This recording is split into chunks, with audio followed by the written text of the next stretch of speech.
Karena saking kehausannya Ismail, menangis sejadi-jadi, dihentak-hentakkan kakinya di atas pasir. Dari pasir tersebut, dari hentakan kaki Nabi Ismail alaihissalam, muncullah air yang diizinkan oleh Allah Subhanahu wa taala. Air itu pun keluar dengan deras, dibendung oleh Hajar agar terkumpul. Tapi karena kuatnya air, bendungannya pun hanya pasir yang ditumpuk, lama-lama pun jebol dan air berserak kemana-mana. Datang malaikat Jibril alaihissalam atas perintah Allah Subhanahu wa taala, dan malaikat Jibril pun berkata, Zam-Zam, berkumpullah. Air yang tadinya berserakan berkumpul menjadi satu sampai saat ini.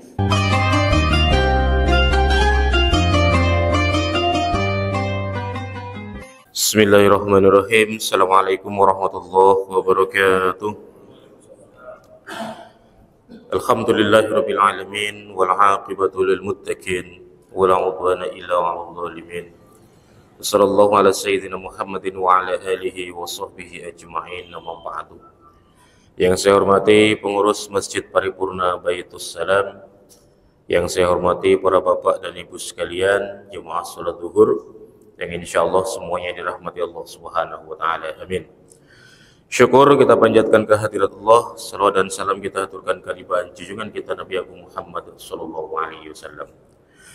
Kita lanjutkan kajian kita setiap Rabu qabla zuhur, kitab Jalahul Afham, syarah daripada Aqidatul Awam. Bab Nabi untuk yang ke-8, Nabi Ismail alaihissalam bin Nabi Ibrahim alaihissalam. Alladhi ummuhu Hajar, arsalahullahu ila qabailil Yaman wa ila al-Amaliq, wa kanatil Amaliqatu sakinina fi jaziratil Arab min jihati Syam. Nabi Ismail alaihissalam adalah putra dari Nabi Ibrahim alaihissalam, dari seorang ibu yang bernama Hajar. Perlu diketahui, istri pertama Nabi Ibrahim adalah Syarah atau Siti Syarah. Beliau sampai usia senja, kira-kira di atas 70 tahun, belum juga diberikan karunia anak, belum diberi anak oleh Allah Subhanahu wa taala. Sampai suatu ketika Nabi Ibrahim berdoa kepada Allah, Rabbi habli minas solihin. Ya Allah, anugerahkanlah saya seorang anak yang soleh. Harapannya adalah untuk melanjutkan dakwah. Karena ketika nanti Nabi Ibrahim wafat, ketika ia tidak punya keturunan, siapa yang akan melanjutkan dakwahnya? Dia berdoa kepada Allah.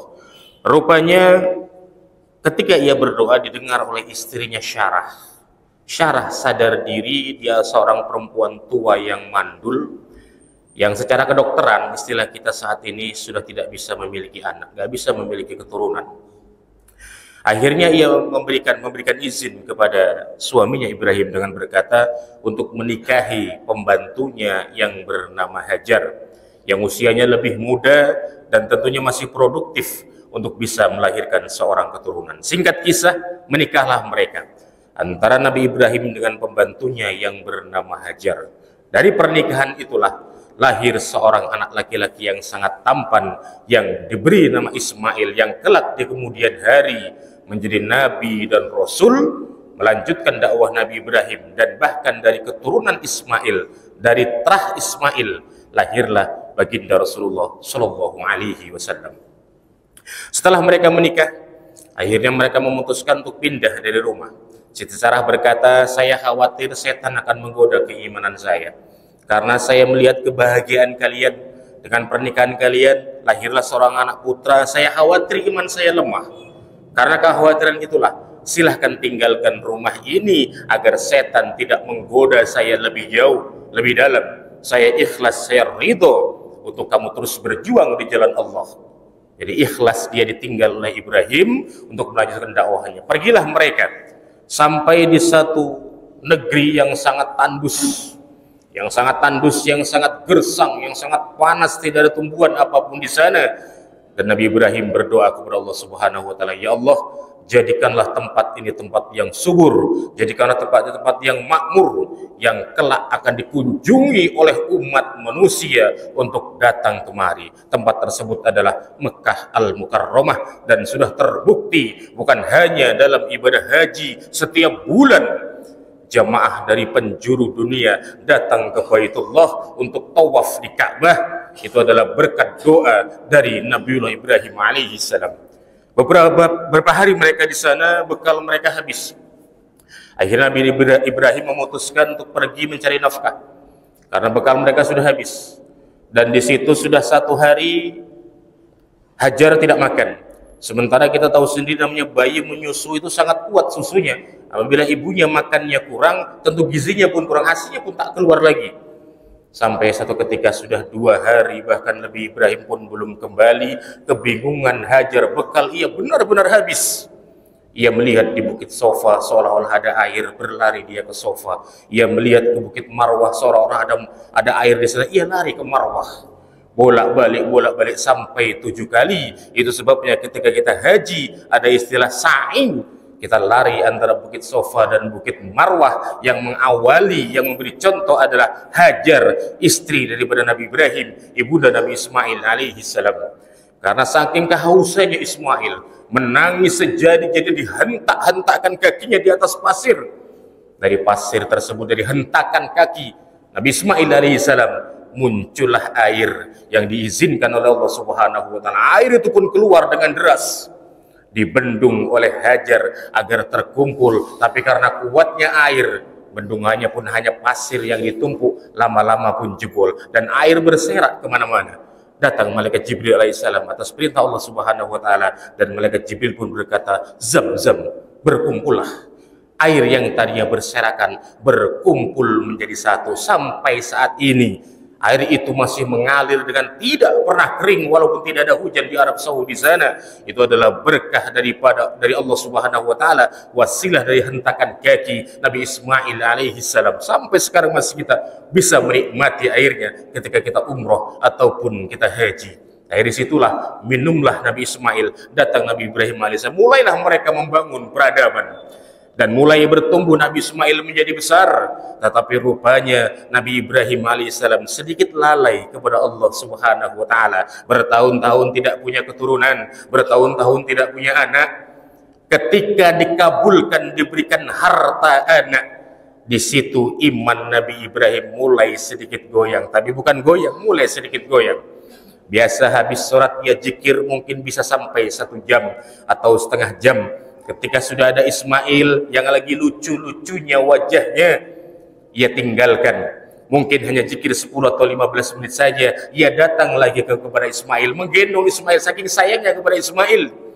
Rupanya diuji dengan harta anak. Nabi Ibrahim sedikit lalai, ibadahnya sedikit berkurang kepada Allah Subhanahu wa taala. Kita renungkan iman sekaliber Nabi Ibrahim, digoda dengan harta berupa anak, kita Nabi Ibrahim masih bisa lalai.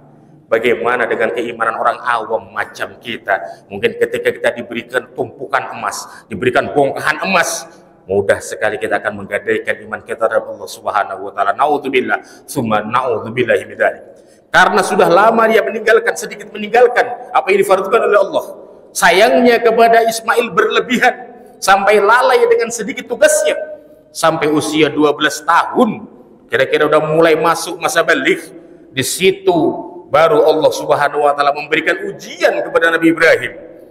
Dia diberikan harta, saat ini cintanya sungguh sangat berlebihan kepada putranya Ismail. Akhirnya Allah Subhanahu wa taala memerintahkan untuk menyembelih putranya, harta kesayangannya, harta yang sangat dicintainya.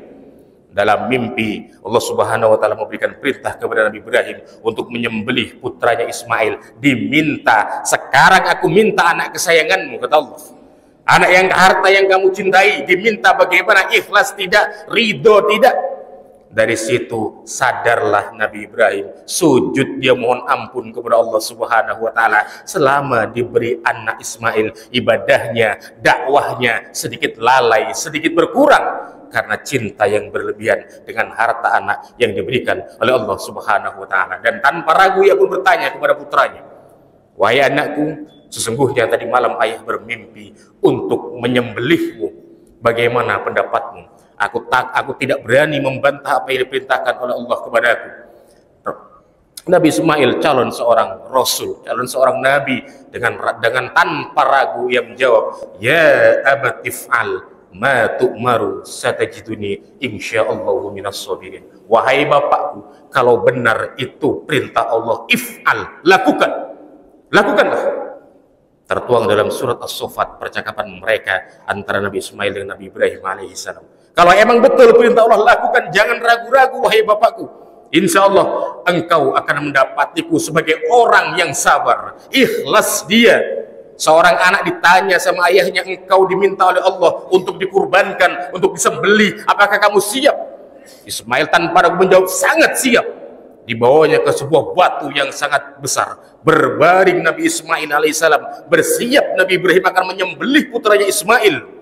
Ketika sudah diletakkan di lehernya, hendak disembelih, datang malaikat Jibril alaihissalam dengan membawa 2 ekor hibas dengan berkata, Allah telah memberikan ujian kepadamu dan kamu telah lulus ujian itu. Sesungguhnya ini akan menjadi iktibar, akan menjadi pelajaran bagi orang-orang nanti setelahmu, bahwasanya apa yang ia sayangi, apa yang ia cintai, apakah boleh bila diminta, bila diambil oleh Allah Subhanahu wa taala. Dan engkau ridho hari ini Ibrahim, karena keridoanmu, ikhlasmu memberikan hartamu kepada Allah, hari ini putramu tidak perlu disembelih, diganti dengan 2 ekor hibas. 2 ekor hibas inilah sebagai ganti yang diperintahkan Allah Subhanahu wa taala. Sejak saat itu, ketika Zulhijjah, kita yang lapang rizki agar dikurbankan ke jalan Allah Subhanahu wa taala, entah berbentuk sapi atau berbentuk hibas. Sejak peristiwa itu hingga saat ini dan nanti sampai hari kiamat. Dan bagaimana dengan Syarah, Siti Syarah, perempuan tua yang mandul yang memang tidak bisa memiliki keturunan? Rupanya dengan sabarnya dia, ikhlasnya dia, menyuruh suaminya menikah lagi agar punya keturunan. Tujuan punya keturunan agar dakwah berlanjut, tidak terputus. Dengan izin Allah, seorang perempuan tua yang mandul akhirnya hamil dan melahirkan seorang nabi yang juga menjadi rasul, yang diberi nama Ishak, nabi yang ke-9, putra Nabi Ibrahim alaihi salam. Dan perlu diketahui, dari rahim Syarah lahir Ishak, dari Ishak ke bawah lahir Yakub, dari Yakub ke bawah lahir Yusuf, dan dari Yusuf keturunan ke bawah banyak menjadi nabi dan rasul yang memperjuangkan akidah, yang memperjuangkan dakwah. Artinya dari rahim seorang perempuan tua yang mandul, ikhlas dia, ridho dia di jalan dakwah kepada Allah, rupanya Allah memberikan kemuliaan. Dari rahimnya lahir banyak sekali dari para nabi dan rasul. Mari kita renungkan, mudah-mudahan para istri kita, keluarga kita yang membantu dakwah kita di jalan Allah. Berdakwah bukan tugas para ustadz, para ustadzah yang berdiri di mimbar yang khutbah Jumat, bukan. Siapapun bisa berdakwah. Kita ngajak orang untuk salat berjamaah, dakwah. Kita ngajak orang untuk hadir kajian, dakwah. Intinya kita mengajak orang ke jalan Allah. Siapapun dia, apapun profesinya, maka itu bisa dinilai menjadi dakwah. Siapapun bisa melakukannya. Hanya saja ketika kita tidak berilmu atau kurang ilmu, jangan sekali-kali kita berijtihad. Biar yang berijtihad adalah para alim ulama. Semoga bermanfaat. Subhanakallahumma bihamdika, asyhadu an la ilaha illa anta, astaghfiruka wa atubu ilaik. Assalamualaikum warahmatullahi wabarakatuh.